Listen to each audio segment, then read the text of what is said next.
안녕하세요. 작가 식탁TV 이작가입니다. 주말에 아이들이랑 같이 도서관 다녀왔는데 도서관 환경도 너무 좋아졌고요. 그리고 우리 학부모님들 또한 이 독서의 중요성에 대해서 굉장히 많이 알아요. 그래서 아이들에게 책을 많이 사주고 있어요. 책을 읽을 수 있는 환경은 정말 풍부해졌는데, 그런데 우리 아이들의 문해력이 낮아지고 있다. 이런 뉴스들, 이런 이야기들 많이 전해드릴 거예요. 아이들이 책을 많이 읽는데 문해력이 낮아지는 이유, 여러 가지 이유들이 있겠죠. 그 여러 가지 이유 중에서 오늘 저는 그 중에 한 가지에 대한 이야기를 좀 해볼까 해요. 초등 독서, 우리 아이들의 초등 독서에 좀 주목을 해볼까 합니다. 초등 아이들의 독서 어떤가요? 아이들 주로 어떤 책들을 꺼내 읽던가요? 초등 독서이다 보니까 아무래도 아이들이 흥미를 끌어들여야 되잖아요. 그렇기 때문에 그림들이 중간중간 들어있어요.插화가 그려진 책들, 사실 아이들이 그냥 검은 글씨체로 글씨들만 가득한 책들 내밀면은 읽던가요? 거부 반응이 있죠. 그래서 이 그림이라는 것이 독서를 해나가게 하는 어떤 촉매 역할? 독서로 유인시키는 힘이 있음은 분명합니다. 그런데 이게 아이들의 경우 나 책 읽었어 하고 그림만 대충대충 보는, 그림을 읽는 친구들, 그림을 읽고 있는데 마치 책을 읽는 것처럼 보이는 그런 아이들이 많다는 거죠. 눈으로 글자들을 쫓아가고 있지만은 머릿속에서는 그 의미 하나하나, 이 글들이 전해주고 있는 그 의미 하나하나를 연결시키지 못한다는 거예요. 작가가 전하고자 하는 핵심이라든가 어떤 의미를 잘 파악하지 못한다? 해석하지 못한다? 그런 경우들이 생겨나게 된다는 얘기입니다. 그리고 그냥 단순히 나 다 읽었어 하고 그림만 보고 대충 짐작한다는 거죠. 그 글에 대한 내용, 그 책에 대한 내용을 짐작하는 경우들이 많다는 얘기입니다. 제가 여러분에게 오랜만에 이렇게 인사를 드리고 있는데, 그동안에 이제 아동문학 작품 집필에 좀 집중을 하느라고 오랜만에 정말 여러분 만나 뵙고 있는데요. 아동문학 집필을 하고 이제 출판사에다가 이렇게 투고를 진행하면서 또 새롭게 알게 된 사실이 있습니다. 출판사에서는 그 원고도 물론 중요합니다만 이 초등 독서의 경우는 그림을 굉장히 우선시하고 있다는 얘기예요. 한 출판사로부터 전해드린 이야기에 따르면요, 책을 만드는 데 있어서 가장 중요한 게 그림의 수준이라고 하더라고요. 그림의 퀄리티, 아주 높은 그림의 퀄리티를 요구한다는 것이죠. 왜 그럴까요? 아이들이 책을 선택할 때 어떤 걸 보고서 나 이 책 읽을래? 그렇게 선택을 하느냐 하면은 그림을 보고 선택하는 경우가 굉장히 많다는 거예요. 그래서 출판사들은 재미있는 이야기와 함께 아주 정교하고 풍부한 그 그림을 요구한다는 거예요. 마치 우리가 유튜브에 있어서도 썸네일과 같은 그런 효과라고 할 수 있죠. 영상을 볼까 말까 할 때 썸네일을 통해서 우리가 영상을 클릭하듯이 이 우리 친구들, 우리 어린이 친구들 역시 책을 고름에 있어서 그 내용을 이렇게 찬찬히 읽어보고 선택을 하는 게 아니라 일단 그림을 살펴본다는 거예요. 이 이야기 재미있겠는데? 그림에 집중을 한다. 영상의 세대이다 보니까 더 그렇겠죠. 시각 콘텐츠에 굉장히 민감한 아이들을 위한 또 다른 전략이 바로 동화책 안에 있는插화라는 거예요. 그림이라는 거예요. 아이들이 독서를 함에 있어서 글과 글이 어우러진 책을 들고서 독서를 해나가는 것, 아주 자연스러운 일이죠. 특히 초등 친구들의 경우는 더더욱 그렇습니다. 물론 그 안에서 깊이 있게 독서를 하고 글자들을 의미 있게 곱씹어 가면서 독서를 해나가는 친구들도 있지만, 안타깝게도 그렇지 못한 친구들이 많다는 거예요. 그림에 의존해서 책을 읽어내려가는 친구들이 많다는 거죠. 그림만 훑어보고 다 읽었다, 나 이제 이 내용 알 것 같아, 그런 경우들이 많다는 거예요. 아니, 그렇다면은 이렇게 활자를 쫓아가면서 글의 의미를 파악하는 게 아니라 그림에 의존해 가지고 책을 읽어간다? 이거는 그냥 유튜브 영상을 시청하는 것과 별반 다른 게 없는 듯 싶죠? 영상 콘텐츠를 보는 것과 크게 다르지 않다. 아니면 만화책을 읽는 것과 크게 다르지 않다. 여러분 어떻게 생각하시나요?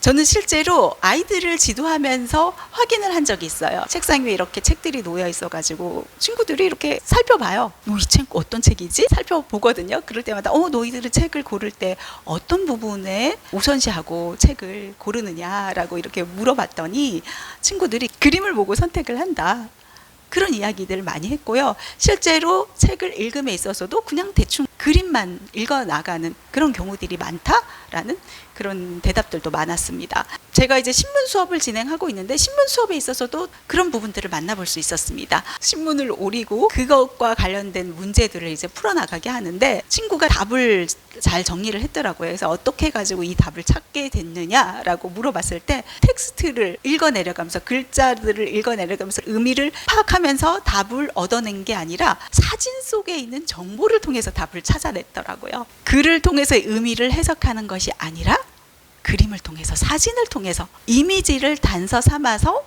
그 내용을 대충 짐작한다. 감으로 답을 찾아가는 아이들이 있었다는 겁니다. 그렇다면은 아이들의 문해력 향상을 위해서 그림이 들어있는 창작 동화 더 이상 읽지 못하게 해야 하느냐, 이런 물음을 던질 수도 있을 텐데 그게 아니고요. 저는 그림이 많은 창작 동화의 가치를 부정하지 않습니다. 그 그림의 역할이 분명 존재하거든요. 그렇죠? 그림 작가들의 상상력이야말로 이 아동문학 세계에 정말 커다란 힘을 발휘하는 경우들이 많습니다. 그림 작가들의 상상력은 아동문학을 풍성하게 만드는 힘이다. 저도 아동문학 책을 이렇게 읽다 보면은 역시 그림에 눈이 갈 때가 있어요. 단순히 글 작가들이 표현한 그 그림을 넘어서 이런 상상으로 그림을 표현해냈네? 그림 작가들이 상상력이 더해져서 더 내용을 풍성하게 담아내는 경우들을 만나볼 수 있었거든요. 그래서 다 담지 못한 그 세계를 그림 작가가 오히려 더 넓혀주고 확장해주는 그런 경우들이 있다는 거예요. 여러분도 한번 동화책, 창작동화 한번 이렇게 살펴봐 보세요. 그 안에 한번 그림을 살펴보세요. 그냥 단순히 그 무언가를 표현하는 게 아니라 그 상상력이 더해져가지고 또 다른 관점에서 표현해낸 그 그림들을 만나보게 될 겁니다. 그렇게 해서 그림이 글을 뒷받침해서 또 다른 상상력을 연결시켜주는 경우들이 있다는 거죠. 아이들의 경우 이제 책을 읽는 여러 가지 이유, 문해력 향상도 있지만 이렇게 상상력을 키워주는 경우들도 많죠. 우리가 무언가를 상상해서 뭔가 그림을 그려봐라 하면 친구들이 그림을 그리는 것 하면은 그냥 똑같이 그리는 것, 똑같이 어느 만큼 사람이랑 똑같이 그리고 어떤 사과랑 똑같이 그리고 이게 그림을 잘 그렸다고 이렇게 생각하는 경우들이 있는데, 친구들과 미술관에 가서 작품을 좀 많이 감상할 기회를 많이 주셨으면 좋겠어요. 그러면은 그 화가들의 상상력에 감탄을 하게 되는 경우들이 굉장히 많습니다.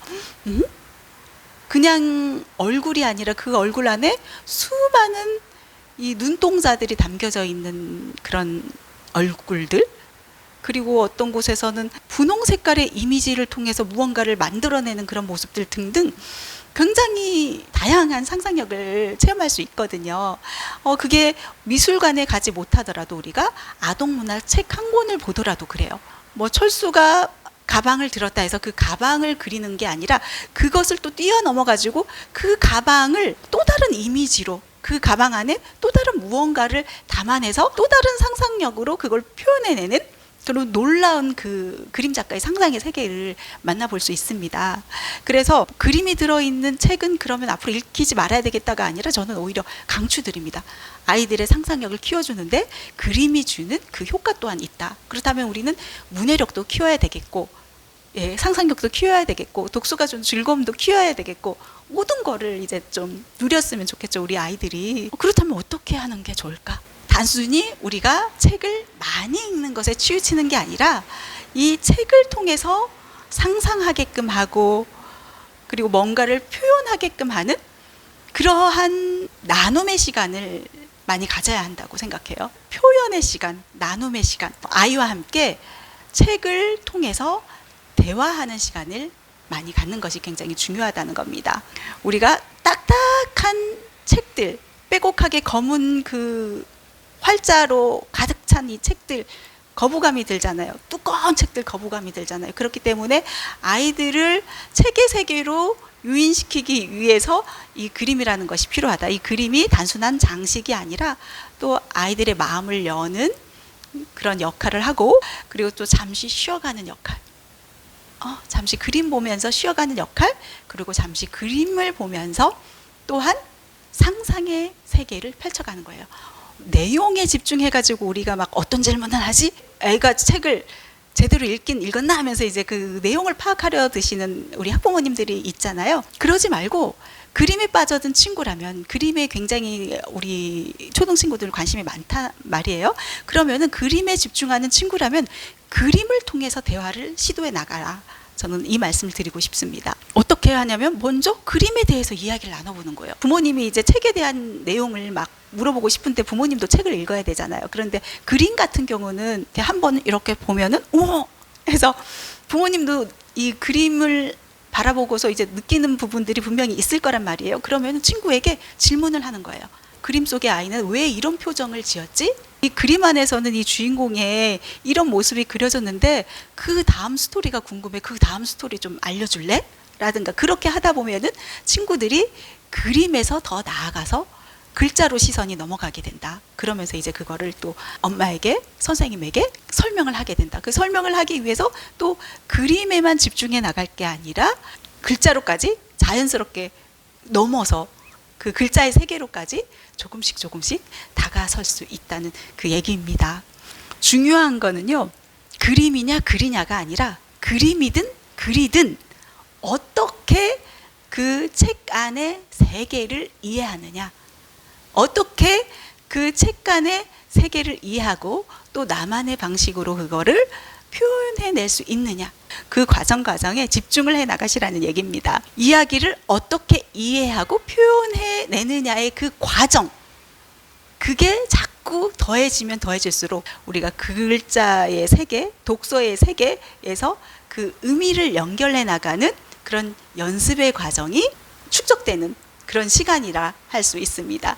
결국 그 의미를 읽어내는 연습, 이게 바로 문해력을 키우는 토대가 될 수 있다는 얘기입니다. 저도 이제 수업 시간에 만나보면은 정말 문해력이 뛰어난 친구 있고 아니면은 이게 그렇지 못한 친구도 있잖아요. 질문을 한번 해봤었어요. 예전에 학생 가르치면서 문해력이 조금 부족한 친구 같은 경우는 책을 굉장히 많이 읽더라고요. 그 친구 같은 경우는 하루에 5권 읽고, 그리고 문해력이 굉장히 높은 친구, 그 친구 같은 경우는 한 달에 1권의 책을 읽는다는 거예요. 그래서 따져봤을 때 어때요? 책을 많이 읽는 친구가 오히려 문해력이 낮고 오히려 한 달에 1권 읽는 친구가 높았단 말이에요. 그래서 제가 질문을 더 해봤어요. 어떤 책을 읽고 있어? 라고 했더니만 문해력이 좀 부족한 친구 같은 경우는 그냥 얇은 동화책들 읽고 있어요 하고, 이제 문해력이 높은 친구 같은 경우는 두꺼운 소설책을 읽고 있다, 이런 이야기를 하던데, 수업할 때 보면은 그 자세도 그렇습니다. 이제 좀 문해력이 부족한 친구 같은 경우는 좀 뭔가 선생님이 설명해도 대충 듣고 그냥 짐작으로 그냥 뭔가를 대충 하려는 경향, 그리고 문해력이 높은 친구는 뭔가를 곱씹어서 선생님의 이야기를 하나하나 더 정성껏 듣고 곱씹고 무언가를 더 사고해서 풀어나가는 그 힘이 있거든요. 결국은 책을 많이 읽느냐, 개수가 중요한 게 아니라 결국은 어느 만큼 사고하느냐, 어느 만큼 더 정성스럽게 읽느냐, 결국 책 읽기 또한 정성스러움의 과정이 포함됐을 때 제대로 된 독서가 된다. 짧은 쇼폼의 시대, 짧은 텍스트, 짧은 영상, 이 모든 게 쇼신 그런 세상 속에서 사실 그 책이라는 거는 좀 길잖아요. 그게 인내의 과정이 굉장히 힘든 것 같아요. 그래서 우리 친구들에게 힘들지만 어렵지만 그래도 끝까지 견디는 힘, 그게 사실상 독서에 있거든요. 그런데 부모님들이 오늘 한 권 읽었어, 여기에 집착하다 보면 그냥 대충 읽었어 해가지고 감으로, 정말 그림을 통해서 감으로 읽고 넘어가고 그런 경우들이 있을 수가 있어요. 그래서 조금 더 우리가 한 권을 읽더라도 제대로 의미 있는 인생책을 만들어주도록 아이에게, 그 인생책 한 권이 정말 우리 아이의 문해력도 키워주고 상상력도 키워주고 어떤 공부력을 키워주는 그런 든든한 디딤돌이 되거든요. 그래서 아이에게 인생책, 가슴속에 남는 그런 책을 만들어주기 위한 그런 노력들이 굉장히 중요한 것 같습니다. 제가 요즘 이제 아동문학 책을 집필하면서 아동문학 책들도 이제 많이 이렇게 들여다보고 있거든요. 그 책들을 들여다보면서 정말 그림의 매력에도 빠져들게 되고, 내가 사랑하면서 책을 대하고 정성껏 아주 의미 있게 책을 대하다 보니까 그 독서라는 힘이 자연스럽게 생겨나는 것 같아요. 이게 단순히 그림만 봐가지고 거기에서 단서를 얻고서 내용을 해석해 나가는 게 아니라 글자 자체에서 오는 그 힘, 글자 하나, 단어 하나를 보더라도 그게 머릿속에 확 그림이 그려지는, 글자마저도 하나의 그림처럼 다가오는 그런 경우들이 생겨나더라고요. 글자를 오래 바라보다 보면은 새로운 어떤 이미지가 또 머릿속에 떠오르게 되고요. 아이들도 언젠가 자신만의 아동문학을 만나게 되면은 쿵 하고 자신의 가슴 속에 자리 잡게 되고, 책간의 글이 더 이상 딱딱한 글자가 아니라 핑퐁핑퐁 오고 가는 또 다른 어떤 상상의 세계가 될 것이고, 그리고 콩닥콩닥 나에게 말을 거는 그런 어떤 살아있는 언어가 되지 않을까, 그런 생각을 해보네요. 지금 이제 아동문학 작품 한 작품 같은 경우는 출간을 앞두고 있는데 아이들의 마음을 움직이고 활자가 그림처럼 살아 움직이게 하는 그런 이야기를 만들기 위해 한 발 한 발 나아가도록 하겠습니다. 자, 오늘 이 시간 여기서 마무리하겠습니다. 감사합니다.